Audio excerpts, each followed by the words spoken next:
Pak Mahfud sejauh ini berarti melihat janji-janji Pak Prabowo, komitmen itu serius sampai sejauh ini, bukan omon-omon belaka gitu ya? Menurut saya bukan omon-omon. Dibersihkan backing-backingnya itu. Nah kadang-kala ada orang dalam juga yang pura-pura profesional tapi backing ya kayak yang di Komdigi sekarang ini kan. Dia kan pekerja yang ngamankan itu. Ngelapor ini sekarang udah Pak ditutup judi online apa namanya? Ya judi online. Judol. Ini 18.000, besok sekian ribu. Tapi dia enggak bilang bahwa ini muncul lagi yang dia biarkan. Saya panggil Polri.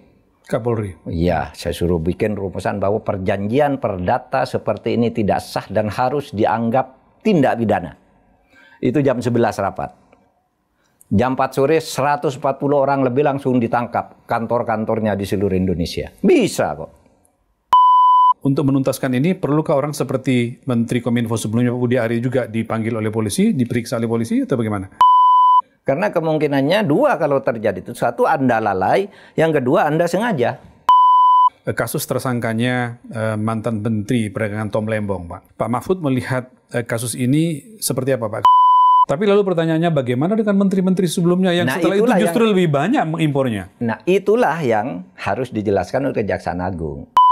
Bahkan yang aneh itu seharusnya penyidikan itu kan mulai dari yang terdekat. Yang terjadi tahun 2023 gitu dulu. Ya? Baru ditarik ke sana ya. Tahun 2019, mundur 2014, ini loncat, Pak, ya? Baru mundur ke Tom Lembong tahun 2000 berapa. Ini loncat ke Tom Lembong ya? Ini langsung melompat ke sini gimana? Jangan lupa subscribe dan nyalakan lonceng notifikasi. Selamat menyaksikan.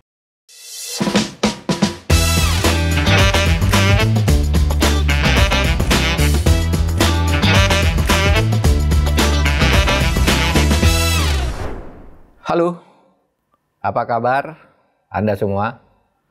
Jumpa lagi dalam Terus Terang, podcast yang selalu bicara secara terus terang dan tanpa basa-basi tentang apa yang terjadi di negeri kita, baik urusan hukum, politik, maupun pemerintahan.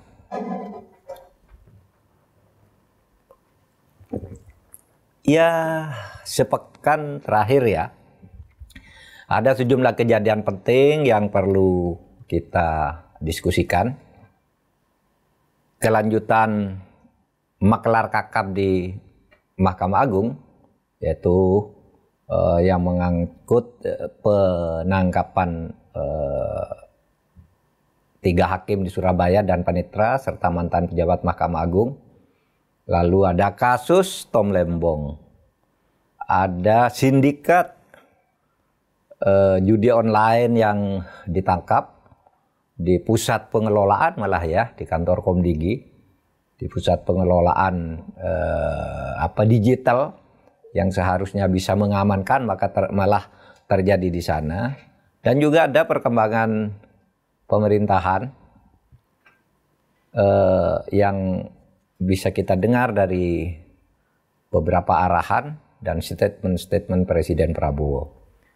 Mari kita bahas satu persatu masalah tersebut dan silakan mau bertanya apa.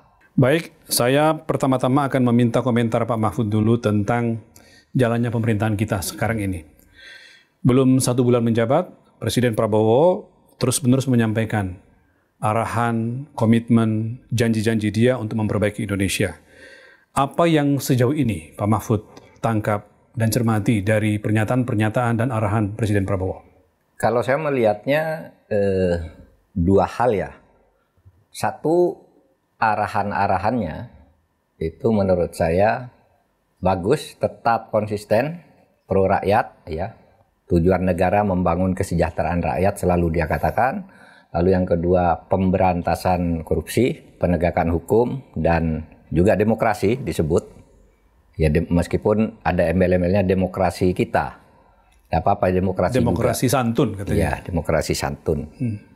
Itu satu, sebagai arahan yang menunjukkan komitmen. Arahan dan statement yang menunjukkan komitmen. Yang kedua yang agak meragukan di tengah masyarakat itu, pidato-pidato Presiden ini nampaknya tidak akan mudah didukung oleh konfigurasi kepemerintahan kita. Itu yang muncul di publik. Yang muncul di publik, katanya memberantas korupsi. Banyak orang terindikasi korupsi yang sudah banyak disebut. Analisis dari pengamat, dari pengamat, pakar yang sampai ke kita. Tapi oke, kita ambil positifnya saja. Menurut saya, jadi Pak Prabowo memberi statement, lalu mengambil orang-orang yang dianggap bermasalah. Saya tetap berpendapat itu agar dia tidak liar, agar tetap berada di bawah kendali dia, tidak melakukan langkah-langkah sendiri dengan orang luar kira-kira. Seperti pandangan Pak Mahfud sebelum-sebelumnya ketika pertama kali diumumkan nama-nama kabinet. Menurut saya ini hanya dikandangkan aja, agar Pak Prabowo bisa secara langsung ngawasi. Itu salah satu analisis ya, salah satu pandangan. Ada yang mengatakan itu memang ya untuk menghilangkan jejak dan sebagainya. Itu hanya beda antara langkah dengan apa yang dinyatakan ke publik itu dalam politik biasa. Ada yang mengatakan begitu, tapi saya tetap lebih percaya bahwa Pak Prabowo akan melakukan langkah-langkah yang drastis. Meskipun kabinetnya sampai sekarang sulit berjalan loh. Karena banyak beberapa pemecahan kementerian dan sulit secara teknis maksudnya ya? Iya, karena soal administrasi sulit, dan segala macam. Bukan karena orang tidak mau. Misalnya kalau sebuah badan kementerian misalnya ya, masalah haji diputuskan oleh menteri. Itu kan bunyi undang-undang. Yang dimaksud menteri di dalam undang-undang ini adalah menteri agama. Tidak bisa dilakukan oleh kepala badan. Oleh sebab itu perlu perpres. Sama Kementerian Hukum dan HAM yang dimaksud menteri di sini adalah Menteri Hukum dan HAM. Nah sekarang menterinya ada 3. Kan tidak bisa sembarang menteri, harus ada perpresnya. Bahkan harus ada perubahan undang-undang juga. Dan itu menurut saya 6 bulan tidak tuntas. Itu baru 1-2 contoh ya, belum yang lain ya. Nanti belum kita Kementerian Pendidikan, belum kementerian yang iya. lain yang dipecah-pecah itu. Iya, karena itu menyangkut nomenklatur yang berkait dengan anggaran. Kalau di undang-undang disebut nomenklaturnya begitu, lalu dilaksanakan oleh yang lain, tidak cukup dengan perpres. Pembentukan organisasi bisa dengan perpres. Jadi ada kalau anggaran harus mengubah undang-undang. Ya, ada disparitas Pak antara tekad, arahan dan janji yang sangat baik dengan kemungkinan penerapannya, pelaksanaannya dengan persoalan administrasi yang harus dihadapi dulu berbulan-bulan. Satu, ini janji, statement yang baik, oke. Ini sendiri kita percaya, tapi ini akan sulit dilaksanakan karena 2 hal. Satu, konfigurasinya tampaknya apa para pemberantas korupsi dan penegak demokrasi ini kan gitu kan yang sekarang itu ada di struktur ketatapemerintah pemerintahan. Ada yang berpendapat begitu. Tapi juga itu ada masalah administrasi yang kedua. Sehingga kalau saya ya boleh nyarankan seharusnya sekarang ini dibuat undang-undang Omnibus Law tentang ketatapemerintaahan yang baru. Artinya beberapa undang-undang yang wewenangnya dicabut sebagian tuh dicabut aja melalui Omnibus Law. Misalnya undang-undang tentang yang hukum atau pemahaman hukum atau apa di HAM, diambil satu pasal yang dimaksud menteri di sini untuk urusan ini adalah menteri yang baru, untuk ini yang baru kan bisa, menteri imigrasi, menteri apa. Karena menurut undang-undang menterinya menteri hukum dan HAM. Bukan menteri imigrasi, juga bukan menteri Omnibus Law itu artinya mencakup semua yang akan semua undang-undang yang terkait dengan norma baru itu dibuat satu undang-undang. Struktur ketatapemerintaahan yang baru. Sehingga semua undang-undang yang masih nyantel ke kementerian lama itu supaya diberi wadah bahwa yang dimaksud menteri di sini adalah kepala badan ini. Yang dimaksud menteri di undang-undang itu diubah menjadi kepala badan ini. Kalau itu sangat teknis, gampang sih. Dan itu bisa lebih cepat dibikin. Bisa lebih cepat. Dan ingat, sepanjang caranya tidak seperti yang dulu, Pak. Undang-undang Cipta Kerja kan jadi bermasalah karena Undang-undang Cipta Kerja itu yang bermasalah dulu pembuatannya seperti sangat dipaksakan. Tapi sebenarnya prosedur Omnibus Law itu biasa di mana-mana. Kita udah banyak loh punya undang-undang Omnibus Law. Undang-undang pemilu. Iya. Undang-undang perpajakan yang menggabungkan 7 undang-undang waktu zaman Bu Sri Mulyani itu. Kan bisa. Cuma undang-undang Ciptaker ini banyak yang sini dicabut, di sana aturannya tidak berubah. Sehingga sampai sekarang ada beberapa yang harus dicabut lagi kan oleh Mahkamah Konstitusi. Betul. Tapi sebagai mekanisme pengaturan, Omnibus Law itu sudah sah menjadi tata hukum kita. Pak Mahfud, saya mau lanjut kepada janji yang seperti Dila soal administrasi yang agak tegas dalam sepekan terakhir ini ketika Pak Prabowo mengatakan saya ingin membangun pemerintahan yang bersih. Ya. Saya sudah belajar tentang ini di sebuah negara dan segala macam.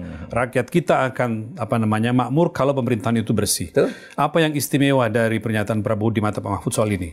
Ya sebenarnya standar sih, semua pemerintah kan selalu begitu sejak dulu ya. Pak SBY dulu punya program 15 langkah memberantas korupsi. Tapi dengan disampaikan secara publik itu di depan publik tidak ada mana khusus dari Prabowo? Iya, semua presiden menyatakan itu.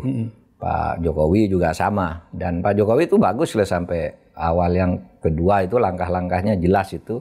Memang sejak tahun 2022 itu agak goyang ketika menjelang pemilu agak mulai ini.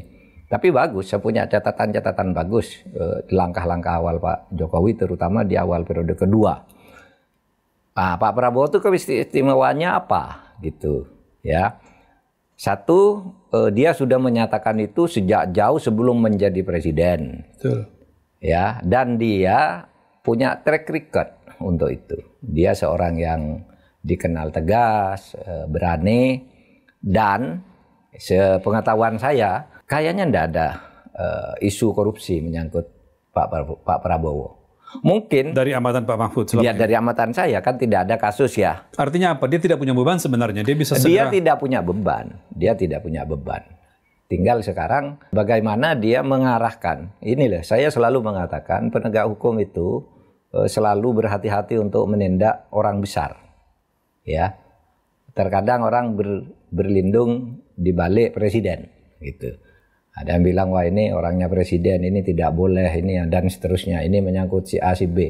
Nah Pak Prabowo harus menghapus itu karena masalah selama ini kan orang selalu berlindung di situ. Bahkan Kejaksaan Agung atau Polri gitu kan nunggu juga. Ini presiden berkenan enggak nih, ada kebijakan tertentu enggak? Itu biasa di pemerintahan, bukan hanya Pak Prabowo yang menghadapi itu. Sejak zaman Gus Dur apa itu saya di kabinet ya orang, ini gimana nih presiden? Kira-kira mengganggu kebijakan lain enggak? Kira-kira menggoncangkan enggak? Gitu-gitu mesti tanya gitu. Selalu ada pertanyaan itu ya? Selalu Panglima, Kapolri, Jaksa Agung pasti menunggu isyarat dari presiden. Kalau yang umum-umum kan langsung ditindak.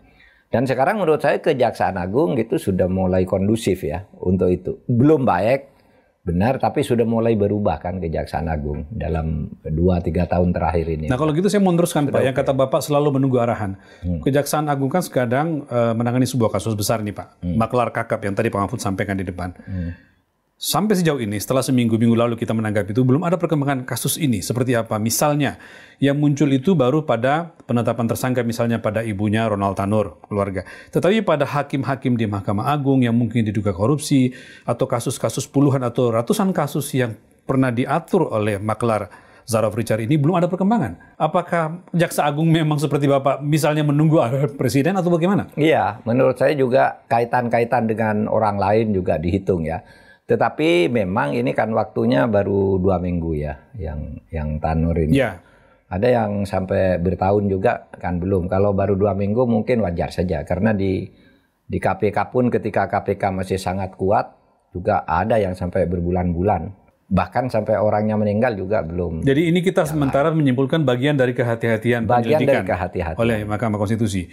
Bukan karena ini udah mulai ragu atau misalnya masuk angin atau apa enggak ya? Saya kira enggak. Sudah begini besar pengetahuan dan informasi kepada masyarakat yang sangat dramatis tentang itu tidak mungkin menurut saya Kejaksaan Agung main-main gitu ya. Kalau begitu apa yang Pak Mahfud harapkan kira-kira dalam waktu yang tidak terlalu lama dari pengusutan kasus ini terutama terhadap maklar kakap di Mahkamah Agung itu? Ya supaya segera diungkap saja gitu. Pemberi uangnya, ya tidak boleh kasusnya ada, apa saja. Iya, tidak boleh ada keraguan dan itu kan ya, yang sudah pasti dinyatakan aja bahwa perkara yang menyangkut Zaraf Richard itu pasti menyangkut banyak perkara, pastilah.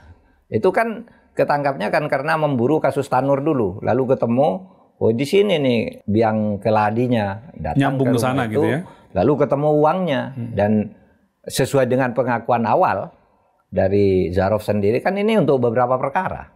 Nah itu saja. Karena mungkin akan berdampak luas sehingga Jaksa Pasti. Agung mungkin gampang gitu Pak ya. Ini mau sampai di mana akan dikejar karena Gini mungkin loh. bisa banyak yang kena. Kalau mau mengadukan perubahan terhadap satu yang sudah parah, itu pasti berdampak luas. Seperti orang mau melahirkan, kalau ininya tidak normal, tindak pidananya udah luar biasa, ia kan operasi sesar, harus berani menimbulkan kegaduhan besar. Tapi sama dengan orang mau melahirkan, tidak bisa normal, harus sesar, kan orangnya nangis, dijahit gitu ya, dibius dan sebagainya.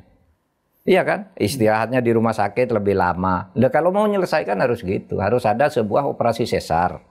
Gitu. Sama juga kita dulu nggak bisa tuh menumbangkan Orde Baru, kan operasi sesar akhirnya. Kalau upaya signifikan seperti harus dilakukan, berarti kan sebenarnya keterlibatan Presiden perlu Pak dalam kasus ini. Oh iya, keterlibatan Presiden untuk memproteksi apapun yang dilakukan oleh Kejaksaan Agung dan Polri. Sejauh ini kita belum lihat Pak Prabowo ke sana kan Pak ya? Baru statementnya Baru bahwa saya akan memberantas korupsi, jangan main-main, kalau nggak bisa bekerja sama dengan saya, minggir, kan gitu kan. Nah itu komitmen mestinya bisa ditafsirkan oleh Kejaksaan Agung bahwa itu perintah juga untuk Bisa menindak dibaca bahwa itu tegas. perintah ya, bahwa keseriusan. Meskipun ada politik panggung depan, panggung belakang.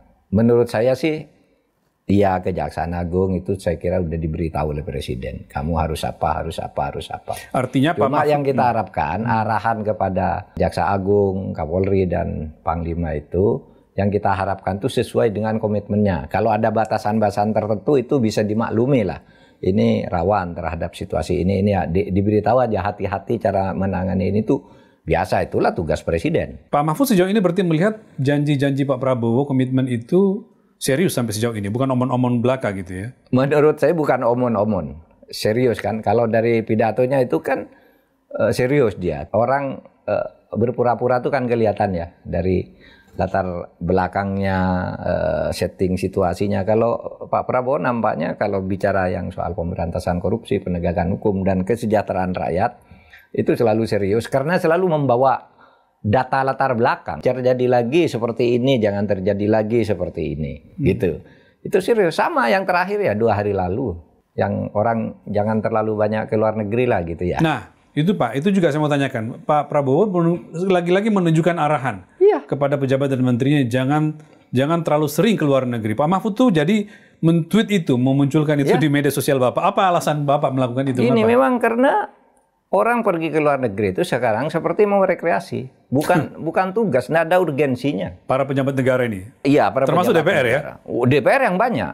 Saya ini kan sering ke luar negeri. Sejak zaman DPR dulu, saya sering tidak ikut kalau DPR ke luar negeri. Saya mestinya bisa 15 kali ke luar negeri, tapi saya hanya ambil 3 kali aja, karena nggak mau lah ikut kunjungan kerja DPR ke luar negeri. Nggak dapat apa-apa di Selama sana dan Anda di tidak DPR, mencari apa-apa. hanya 3 kali ke luar negeri? Iya. Oh ya? Yang diagendakan DPR.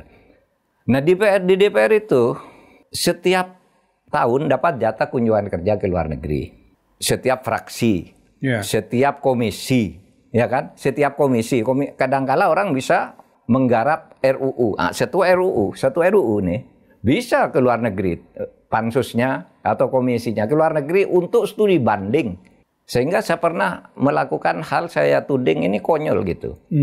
Saya menjadi pansus RUU Pemilu yang tahun 2008. RUU Pemilu tahun 2008. Digarap tahun 2007. Nah saya kan menjadi ikut pansusnya pada waktu itu. Pansus itu sudah selesai kerjanya pada tahun 2007, sudah selesai undang-undangnya, 2008 sudah diundangkan. Nah saya pindah ke MK, dikirimi surat oleh DPR bahwa Bapak ini pansus pemilu, ketuanya Mursidan Bardan. Almarhum. Iya, pansus pemilu akan studi banding tentang pemilu ke Perancis, ke Amerika, kemana gitu. Bapak segera ikut ke tim yang mana gitu. Loh, saya bilang, RUU pemilunya kan sudah disahkan, saya bilang. Mau studi banding apa lagi gitu. Dan saya sudah pindah ke MK loh waktu itu. Studi bandingnya mau dilakukan sesudah RUU pemilunya sudah disahkan. Saya bilang, Pak, nah Pak ini kan ada jatah Pak. Setiap pansus ini bisa jadi jatah. Bukan karena kebutuhan, tapi karena sudah dijatahkan. Tidak ada kebutuhannya, sudah selesai. Saya didatangi untuk berangkat, RUU-nya sudah selesai. Ini yang Undang-Undang Pemilu tahun 2007. Saya masih ingat, saya anggota pansus waktu itu. Ketuanya Ferry Mursidan Bardan. Terus saya juga anggota pansus LPSK. Komisi 3 yang garap tuh LPSK. Tahu LPSK tuh? Lembaga Perlindungan Saksi dan Korban. Ya. Nah, pada waktu itu sebelum membahas materinya sudah ada proposal ke luar negeri untuk studi banding. Sebelum bahas materi. Sebelum bahas materi. Sudah ada rencana studi banding. Iya. Terus luar saya biasa, bilang, ya. apa yang mau dicari ke luar negeri? Saya anggota pada waktu itu. Apa yang mau cari? Ini Pak, agar tahu kita. Loh, saya bilang RUU-nya kan sudah ada. Tinggal bahas. Anda mau kemana? Ke Amerika. Mau belajar apa? Ini Pak, undang aja kedutaan besar suruh ke sini. Iya, Prancis suruh ke sini. Akhirnya pada waktu itu batal ke luar negeri. Udah bahas di sini, jadi tuh undang-undangnya. Gara-gara Pak Mahfud tidak saya nggak setuju, ngapain? Saya mau belajar apa ke Amerika? Ada kok buang-buang waktu aja. Yang lain pasti kesel sama Bapak tuh. Kesel pada waktu dapat itu. dolar perjalanan. Anda tahu ilmu apa? Tentang ilmu LPSK, Perlindungan Saksi Korban di Amerika. Kita undang aja. UI itu punya pusat studi Amerika, minta ke dia aja, suruh bicara di sini. Itu saya bilang. Atau kedutaan besar Amerika undang, kedutaan Perancis undang. Nggak jadi berangkat. Undang-undangnya jadi dan bagus. Tanpa harus ke luar negeri. Saya kira masih ingat tuh teman-teman tahun 2006 ketika saya dikeroyok di Komisi 3 karena nggak mau ke luar negeri. Enggak apa, saya bilang. Ke luar negeri. Jadi peringatan Pak Prabowo itu kontekstual. Kontekstual. Buang-buang uang. Coba kalau saya ke luar negeri sekarang nih, daerah-daerah basah yang biasa dikunjungi orang, yang terkenal tuh Malaysia, Saudi Arabia, Singapura, London, Australia, Amerika. Itu setiap kita ke sana, dubesnya mengeluh. Jemput saya misalnya ya, sebagai menteri. Bapak, di tengah jalan udah ada telepon. Ini rombongan dari DPR ini mau datang. Suruh nyebut yang lain lagi. Besok dari DPRD ini coba. Dari DPRD sekarang bisa keluar negeri. DPRD kabupaten. Dan itu semua harus dijemput secara protokoler oleh diplomat kita di luar negeri ya. Oleh kedutaan. Saya bilang ke kedutaan, Pak, ini banyak sekali. Iya Pak, itulah katanya. Kami repot ini. Belum pulang yang satu dan nyusul yang lain. Tenaga kami kan terbatas juga. Kadang-kala marah-marah juga kepada protokoler itu orang. Merasa dia pejabat negara toh. Iya. Waduh, saya bilang. Betul tuh Pak Prabowo. Sekian tahun. Sekarang ini ada juga kunjungan kerja dari DPRD ke DPRD. Misalnya dari kabupaten apa di Jawa Timur ke kabupaten apa di Sumatera. Apa yang mau dicari di sana? Kalau cuma hanya membuat studi banding peraturan tentang honorarium kerja ini, tentang itu, tentang pertanian ini dan sebagainya. Betul Pak Prabowo sudah tahu kita ini ngapain. Kalau tujuannya itu berarti semua kementerian dan kementerian lebih lagi, kementerian lebih lagi. Selain ke luar negeri, dirjen eselon 1 tuh. Anda tahu kalau bulan November, Desember, rapat-rapat kementerian itu di berbagai hotel di daerah-daerah semua. Menghabiskan anggaran. Karena kalau enggak, uang ini kan tidak terpakai. Lalu dia akan menjadi sisa anggaran kan, siap kan? Sisa anggaran pembangunan. Apa sekarang namanya? Dulu siap waktu zaman saya itu. Silpa. Hah? Silpa Pak ya? Silva sekarang, iya. Kalau enggak ini dikembalikan ke negara dan anggaran tahun berikutnya diturunkan. Karena aturannya kalau anggaran tidak habis berarti tidak mampu bekerja. Dikurangi berikutnya. Maka berlomba-lomba menghabiskan. Mungkin juga dulu ada arahan Presiden untuk tidak memboroskan anggaran, tidak perlu ke luar negeri. Kalau sekarang Pak Prabowo mengatakan itu, gimana Pak supaya itu efektif ya? Orang sungguh-sungguh ngapain ke luar negeri kalau memang cukup dengan ada dalam negeri? Iya. Perlu ada aturan atau bagaimana? Justru menurut saya karena ada aturan. Karena ada aturan boleh dengan syarat-syarat ini. Lalu syaratnya tuh buat semua, sehingga bisa semua. Menurut saya kayak dulu aja zaman Pak Harto tuh, nggak ada aturannya. Kalau ada langsung dibuat ada jatah, nggak perlu kasus per kasus, izin khusus. Oh ini perlu, perlunya ini lalu izin khusus gitu. Sekarang karena semua dinyatakan boleh, semua bikin program yang nggak ada gunanya itu. Kalau dulu zaman Orde Baru kan nggak ada aturan gitu. Sekarang dibuat, pokoknya agar tidak malu-maluin anggota DPR itu harus keliling ke luar negeri lah biar tahu parlemen. Itu betul kan waktu itu alasannya. Tapi itu menjadi salah kaprah.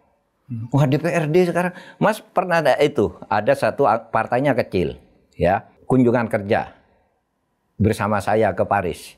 Nah ketika saya mau pulang, dia ada di Belanda. Partai? Iya waktu saya DPR dulu. Oh di DPR ya. Ya, ketika saya pulang, saya terus mau pulang kan dari Schiphol dari Belanda. Ya. Schiphol itu mau ke Indonesia. Dia enggak pergi lagi ke Amerika Latin.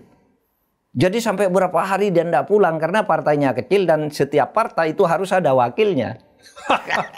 Jadi jatahnya selalu dia yang berangkat? Dia hampir tidak pernah di Indonesia. Mendarat di Schiphol, pindah untuk ke Turki, pindah mana ke lagi gitu. Ini orang karena dapat jatah. Ini komisi sekian saya urusannya ke sini. Besoknya saya pansus RUU ini ke sini. Besoknya pansus RUU. Nyaris tidak ada dalam negeri dia Pak ya? Nggak ada. Kalau rapat nggak ngomong juga. Dari luar negeri bawa apa dia? Nah yang begitu tuh Pak Prabowo benar. Sehingga menurut saya ayo kalau mau dibenahi ini penghematan. Dari pemerintah juga coba diatur kembali. Ya. Jangan kalau misalnya anggarannya ndak habis lalu tahun depannya dikurangi kan. Saya jadi menteri itu harus habis minimal 90% agar anggaran tahun berikutnya tidak dipotong kan gitu kan. Ya. Sehingga berlomba ke 90%. Menghabiskan. Nah, sehingga satu DPT, satu kedirjenan kalau bulan Agustus September sudah 95% itu sudah lapor ke menterinya aman. Tidak akan dikurangi. Kenapa? Tahun depan masih bisa jalan-jalan gitu ya. Tahun depan masih segini anggarannya. Kalau tidak habis repot cari proyek. Ya. Pak Mahfud, tapi ada satu Pak yang di antara berbagai arahan dan komitmen Pak Prabowo dalam pidato secara terbuka itu yang saya catat ketika mengatakan saya akan membangun pemerintahan yang bersih. Ayo gabung dengan saya untuk kita sama-sama membangun. Yang tidak mau silakan minggir. Nah ini dicatat oleh beberapa orang sebagai sebuah kemungkinan ancaman atau bahaya terhadap demokrasi, Pak. Orang-orang yang semacam early warning bagi orang yang mau ngeritik itu ya jangan ngeritik, jangan Anda tidak setuju dengan saya. Apa pendapat Pak Mahfud? Apakah ini memang berbahaya atau masih beralasan? Mungkin orang yang menganalisis itu betul juga sebagai kekhawatiran. Sebagai kekhawatiran. Jangan sampai orang ngeritik lalu disingkirkan, betul, ke pinggir lalu direpresi gitu ya. Tapi juga itu bisa bagus juga dalam pengertian, ayo ikut saya kamu, dipeluk semua kan, dirangkul itu. Mantan-mantan pejabat yang koruptor. Kamu main-main, kamu sekarang ada di pelukan saya, bisa langsung. Oh itu pesan bagi mereka, bisa orang-orang itu ya, pejabat-pejabat. Bisa saya banting bisa kamu itu. Kan gitu kan. Misalnya ada anggota kabinet yang punya indikasi korupsi, jangan macam-macam loh. Kamu sekarang langsung di bawah saya. Nggak sembuh kamu ini. Atau pada saatnya akan diserahkan ke Kejaksaan Agung, nih ambil nih orang. Apalagi tidak ada lagi yang membela karena dia udah di dalam, kan gitu kan? Ya, di dalam kabinetnya kan memang ada beberapa track record yang pernah disebut-sebut namanya urusan korupsi kan, Pak? Iya. Bisa jadi pesannya juga termasuk bisa jadi pesannya pesannya ya? Itu. Mudah-mudahan itu pesannya. Tapi kalau tidak juga ya sama juga akhirnya hanya omon-omon dan 5 tahun itu sebentar gitu. Omon-omonnya itu langkah itu 5 tahun itu saya kira tahun 2027 pertengahan itu sudah tidak akan efektif seperti yang sudah persiapan pemilu. Udah persiapan. Karena tahun 2028 udah pendaftaran kan semuanya. Pemilunya 2029. Nah, oleh sebab itu waktunya pendek lah. Waktu 5 tahun tuh iya tinggal 2,5 tahun bisa bekerja kalau mau sungguh-sungguh. Yang sisanya itu nanti pesta politik lagi. Ya. Kita menangkap bahwa apa yang disampaikan Pak Prabowo itu mungkin berusaha diterjemahkan atau dibaca oleh aparat di bawahnya. Sehingga kejaksaan begitu sering melakukan penangkapan sekarang kita lihat meskipun kita tunggu penangkapannya. Juga kepolisian Pak, polisi baru saja menggerebek Pak di kantor kementerian Komdigi ya di Komdigi, Komisi Informasi dan Digital itu menangkap 12 lalu sekarang sudah menjadi 16 Pak tersangkanya. Pak Mahfud melihat cara-cara menangkap judi online seperti ini apa maknanya? Menurut saya bagus, tapi juga mengejutkan. Di mana Pak? Ternyata yang ditangkap itu orang-orang Komdigi sendiri kan, orang betul. dalam kan. Nah, beberapa pejabat di kementerian itu. Beberapa pejabat. Artinya sebenarnya seperti yang pengalaman kita yang sudah-sudah, kalau aparat itu mau sejak dulu bisa menangkap ini. Hal-hal yang secara ini dianggap sulit banget tidak ketahuan bisa. Ingat pengalaman saya enggak ketika nangani pinjol? Iya, pinjaman online ya. Pinjaman online. Berkali-kali saya datang ke OJK, Pak, enggak bisa ditindak. Kenapa? Ini perjanjian perdata biasa. Mereka bilang mau pinjam, diberitahu bunga sekian, kalau seminggu tidak bayar nanti dibayari oleh peminjam. Ya udah yang minjamkan berbunga lagi sampai orang punya utang 2 juta menjadi 48 juta dan seterusnya itu kan waktu itu. Saya tanya ke Polri waktu itu Pak Bareskrim. Agus Andrianto. Ini waktu itu ya. Iya, ini Pak, ini perdata Pak. Karena perjanjiannya jelas menurut para ahli ini perdata gitu. Bahkan dia membawa seorang direktur. Ini Pak perwira tinggi Polri ini juga kena ini. Sedang ke luar negeri kena pinjaman online istrinya gitu. Kami enggak bisa berbuat apa-apa. Saya bilang iya juga ya. Saya baca pernyataan di tuh persyaratan untuk pinjol itu Anda nama ini nomor rekening ini kalau ada term and condition Pak ya. Iya kan. Kalau ini sudah tanda tangan, nih perdata selesai nih. Tetap bisa dikejar untuk bayar. Iya juga saya bilang. Tapi isu itu kemudian menjadi isu nasional kan. Terus Presiden bilang ke saya, Pak Menko, ini pinjol ini tidak bisa ditindak. Pak, saya sudah koordinasi dengan OJK, koordinasi dengan Polri. Ini sulit Pak. Kita hanya boleh berkampanye agar masyarakat tidak suka pinjol. Karena bisa ditipu. Masa kata Presiden waktu itu. Masa kejahatan gini tidak ada hukumnya? Dianggap sah gitu. Ya bisa Pak kalau dianukan. Ya ditindak dong gitu. Pak Presiden bilang gitu. Lalu siangnya saya panggil Polri. Kapolri. Iya, saya suruh bikin rumusan bahwa perjanjian perdata seperti ini tidak sah dan harus dianggap tindak pidana. Itu jam 11 rapat. Jam 4 sore 140 orang lebih langsung ditangkap kantor-kantornya di seluruh Indonesia. Bisa kok. Sudah tahu tempatnya, sudah tahu pelakunya. Ternyata bisa ditindak. Bisa. Sama dengan tindak pidana perdagangan orang. Kok nggak bisa terus kan? Backingnya si ini, si itu gitu. Bisa? Gitu? Jadi ini soal kemauan aparat penegak hukum saja Pak ya bertindak ya? Iya, tinggal kemauan. Dan dibersihkan backing-backingnya itu. Nah kadang-kala ada orang dalam juga yang pura-pura profesional tapi backing ya kayak yang di Komdigi sekarang ini kan. Dia kan pekerja yang ngamankan itu. Ngelapor ini sekarang udah Pak ditutup judi online apa namanya? Ya judi online. Judol. Ini 18.000, besok sekian ribu. Tapi dia enggak bilang bahwa ini muncul lagi yang dia biarkan. Iya. Gitu kan? Akhirnya ketangkap. Yang bahasanya malah dibina sama dia Pak katanya. Iya. Polisi itu punya alat untuk tahu. Saya pernah ceritakan, orang bikin hoax, Mahfud MD ditangkap karena korupsi. Sudah di Borgol, ada gambar saya di Borgol. Hanya kepalanya ada tangan di Borgol. Ini kan hoax. Saya lapor ke polisi, ke Kapolda Pak Karyoto waktu itu. Pak, ini enggak benar nih. Masa ada hoax ini dibiarkan? Dicari 2 hari ketangkap orangnya. Namanya Anwar. Di Makassar, dia angkut ke Jakarta. Oleh polisi? Nangis-nangis kan. Minta maaf saya hanya, pokoknya minta maaf lah. Saya bilang ya sudahlah pulang kamu. Berhari raya. Waktu itu bulan puasa. Artinya polisi itu cepat Pak untuk tahu. Nah yang di Komdigi ini Pak. Kalau secara teknologi polisi itu udah kuat. Tinggal di atas ini. Ambil. Ada perintah. Siapapun backingnya ambil. Ya, gitu tuh. Yang di Komdigi agak ini Pak. Karena dari antara 16 itu kan ada beberapa orang yang dianggap posisinya tinggi, bahkan kabar-kabarnya sebagian dari mereka dekat dengan menteri sebelumnya, Pak Budi Ari. Menurut Pak Mahfud, untuk menuntaskan ini, perlukah orang seperti Menteri Kominfo sebelumnya, Pak Budi Ari juga dipanggil oleh polisi, diperiksa oleh polisi, atau bagaimana? Iya dong, seharusnya diperiksa. Bagaimana orang seperti ini dulu bisa masuk? Bisa masuk. Mengapa Anda masukkan orang seperti ini? Apakah dulu tidak pakai profiling dulu siapa yang bisa ngerjakan ini? Karena kemungkinannya 2 kalau terjadi itu. 1 Anda lalai, yang kedua Anda sengaja. Kan gitu kan? Kalau bisa terjadi seperti itu. Hanya itu kemungkinannya. Dia tidak mungkin bicara, apa ini sudah baik, nyatanya tidak baik. Kan kemungkinannya ini tidak baik karena kelalaian saya. Betul. Atau tidak baik kalau tidak ada alasan berarti sengaja. Bermain Anda dengan itu. Kan gitu aja. Pak Mahfud dalam beberapa kesempatan bahkan di forum ini juga pernah menyampaikan bahwa sebaiknya Pak Prabowo kaitannya dengan calon pimpinan KPK, Pak. Oh iya. Bapak mengatakan sebaiknya Presiden baru itu memiliki kewenangan untuk menyeleksi ulang. Setidaknya yang 10 besar itu menjadi 20 besar capim KPK. Nah, tampaknya ada perkembangan, Pak. DPR menyurati Istana kepada Presiden untuk menyerahkan kepada Presiden apakah ini dilanjutkan atau diganti dengan seleksi baru atau pansel baru. Pak Mahfud menanggapinya bagaimana? Bagus.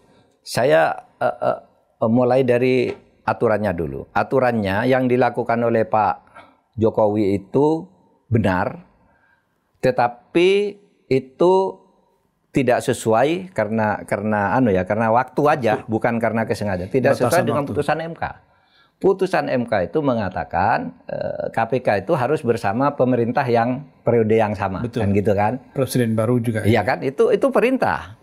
Nah ini sekarang, tetapi ada aturan bahwa seleksi KPK itu harus dimulai 6 bulan sebelum berakhir masa jabatan. Ini 6 bulan sebelum masa jabatan ini masa Pak Jokowi. Yeah. Tapi saat pengangkatannya nanti masa Pak Prabowo. Nah, oleh sebab itu ini memang ada masalah teknis yuridis. Tetapi surat dari DPR itu menurut saya sudah benar. gitu. Dan Pak Prabowo bisa mengambil alih itu, tetapi tidak usah mulai seleksi baru.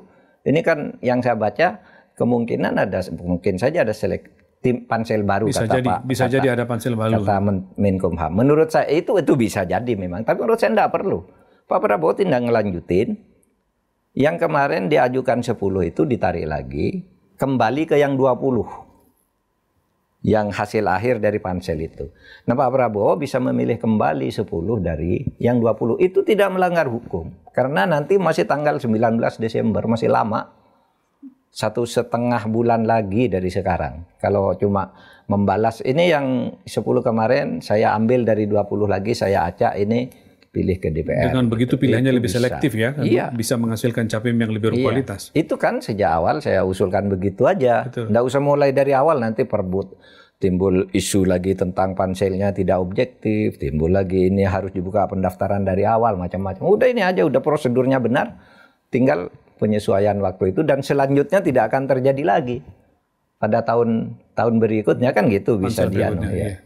Satu lagi yang ramai sampai saat ini dibahas oleh publik soal kasus tersangkanya mantan Menteri Perdagangan Tom Lembong, Pak. Oh iya, Tom Lembong. Tom diduga melakukan korupsi ketika memberikan izin impor kepada beberapa perusahaan.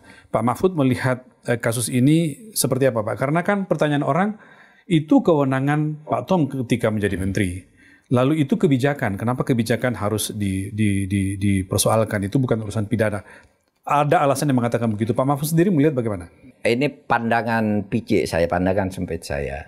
Kalau Kejaksaan Agung itu menetapkan orang besar dan kasus besar sebagai tersangka, menurut saya itu benar. Artinya ada alasan-alasan hukumnya. Tetapi kalau membiarkan orang yang seharusnya ditersangkakan tapi dibiarkan, itu biasanya tidak benar. Ini kan ada orang besar ditersangkakan, yang satu orang besar juga dibiarkan. Yang dibiarkan ini menurut saya tidak benar. Soal fairness berarti ya? Iya, soal ini.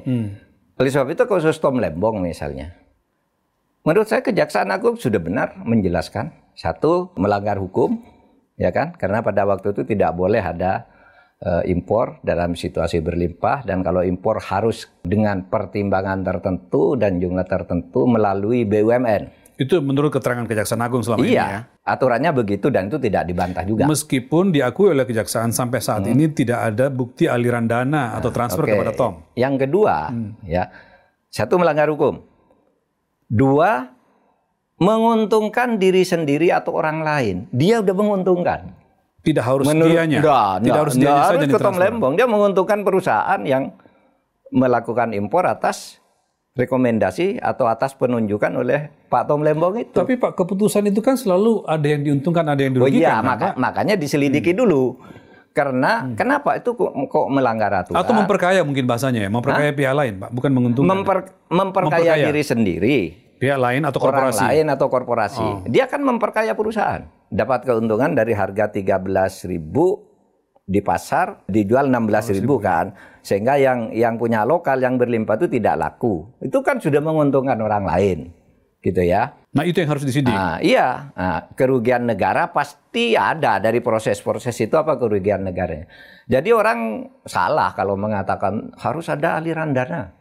Tidak harus berarti ya? Tidak harus ada aliran dana ke Tom Lembong. Sepanjang ada bukti bahwa kalau begitu tidak akan ada korupsi, Pak. Kalau harus ada aliran dana ke diri sendiri. Karena bisa semua diatur. Orang akan nitip ke orang. Maka undang-undangnya diubah pada waktu itu. Memperkaya diri, memperkaya orang lain atau korporasi. Nah, bukan hanya orang sekarang, korporasi juga. Tapi lalu pertanyaannya, bagaimana dengan menteri-menteri sebelumnya yang setelah itu justru lebih banyak mengimpornya? Nah, itulah yang harus dijelaskan oleh Kejaksaan Agung. Makanya saya katakan ketika dia menetapkan tersangka, alasannya itu biasanya sudah cukup. Tapi ketika orang seharusnya tersangka, kata logika publik, kok tidak ditersangkakan, itu pasti ada sesuatu. Iya kan? Iya.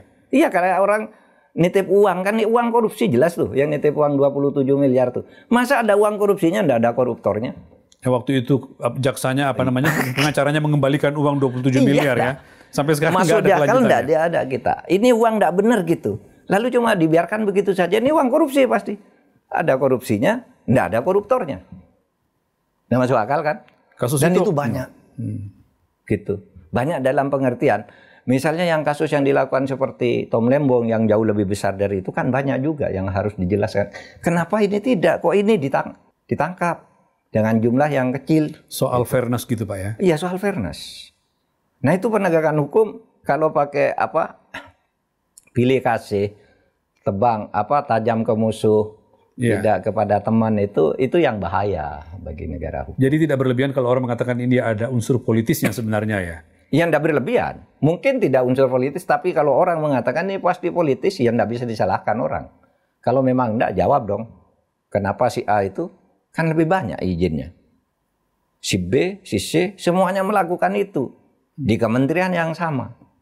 Kenapa ini tidak dijelaskan? Bahkan yang aneh itu seharusnya penyidikan itu kan mulai dari yang terdekat. Yang terjadi tahun 2023 gitu dulu. Ya? Baru ditarik ke sana ya? Tahun 2019, mundur ini 2014, loncat, Pak, ya? Baru mundur ke Tom Lembong tahun 2000 berapa. Ini loncat kan ke Tom Lembong ya? Ini langsung melompat ke sini gimana? Ya kan? Kan mesti sudah diikuti oleh, kenapa ini dibiarkan? Nah itu pertanyaan publik. Tapi ya itu tadi dalilnya, bakal dalil saya pribadi. Kalau ketika Kejaksaan Agung menetapkan orang besar, mantan orang besar itu sebagai tersangka, biasanya buktinya, dua alat bukti sudah cukup. Termasuk unsur. Tapi kalau yang seharusnya periksa enggak, nah ini biasanya ada unsur politisnya. Dugaan orang ada unsur politisnya. Baik, cukup Pak Mahfud. Terima kasih. Ya Pak. Oke, sekian dulu untuk minggu ini. Kita akan jumpa lagi dalam Terus Terang pekan depan. Tetap semangat, tetap bersuara untuk membangun keadilan dan demokrasi. Sebagai bukti bahwa Anda tidak lelah mencintai Indonesia. Selesai.